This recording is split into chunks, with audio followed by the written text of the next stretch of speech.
It was a surprise to my parents that their firstborn son was going to be born without limbs. When they saw me, the doctor saw me, and they said, sorry, we have no explanation. And still to this day, it remains a mystery. They called it phocomelia, which means being born without limbs for no medical reason. It was definitely difficult in those fragile early years of childhood and even in teenage years trying to work out the truth of my value, that it's not determined on whether I have arms and legs or not, or how many friends I have. And I just took it one day at a time and realizing that we're all different, but I don't need to be someone I'm not. I just need to be the best me I can be. I love swimming just for recreation and floating and just a very peaceful thing that I do for relaxation. Because I have no arms and legs that weigh me down, I actually float like a life vest. I've learned how to move around the pool and even in the ocean and even on a surfboard. It was an incredible experience jumping out of a plane at 13,500 feet. That experience of free falling was one of the most freeing and just, this is cool. And so to me, it was a great, fun, unique experience. I mean, I love adrenaline. I really, really do. I will never do it again. Really only because I'm now a father.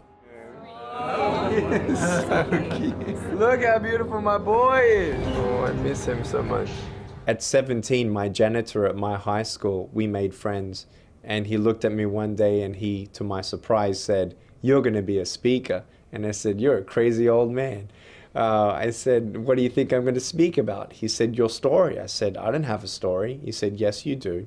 My doctors never thought that I'd be able to walk. And today, I'm walking. For anyone who's embarking on a new season or chapter in their life, for instance, in corporate America, it was a big, big step for me to move from Australia to Los Angeles, and you'll always have obstacles. When we live in such a competitive world, it's very easy to talk yourself out of trying again. It's very easy to talk yourself out of doing anything new. But if that's within you and in your heart and your mind and your spirit, this is what you need to move forward in, then go for it. And don't be afraid to fail. Because even if you do fail, you're not a failure. Failure is education.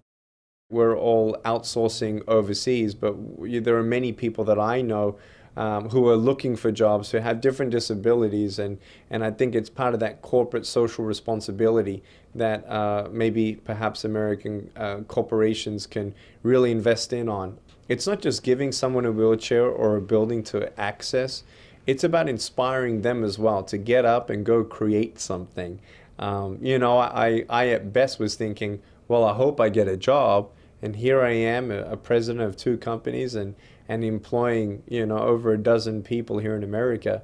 And we're just thankful that in itself is hopefully inspiring to others to say, wow, what am I complaining about? If some other people are reaching for dreams, then I'm going to try and do my best. And, many people who look at people with success, they often forget that we all start with 0. And so don't be afraid to work, don't be afraid to try, don't be afraid to network, and don't be shy. Don't be ashamed of anything, just go out and try, and you never know who you may inspire along the way.